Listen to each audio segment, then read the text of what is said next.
Hello friends, నేను chicken pakoda చేస్తున్నాను.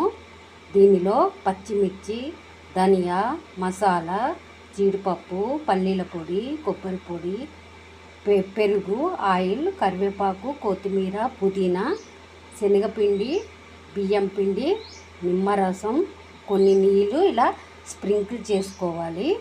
ఉప్పు, కారం, పసుపు వేయాలి. ఇలా చేసి ఆయిల్లో కాల్చుకోవాలి. ఇలా ఫ్రిడ్జ్లో నానబెట్టిన పకోడాని ఇట్లా ఆయిల్లో వేసుకొని కాల్చుకోవాలి.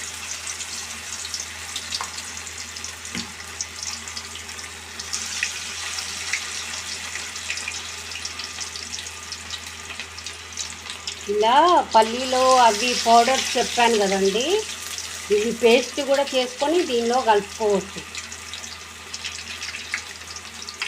ఇలా ఒక్కొక్కటి వేసుకుంటూ మెల్లగా కలుపుకోవాలి. ఎర్రగా వేగాలి, అప్పుడు క్రిస్పీగా వస్తాయి.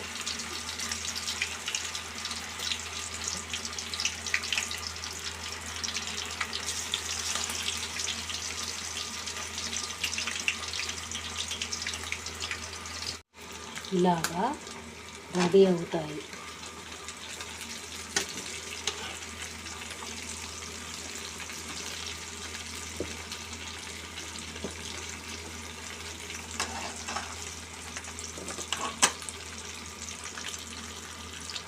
ఛానల్ని సబ్స్క్రైబ్ చేయండి ప్లీజ్ ఫ్రెండ్స్.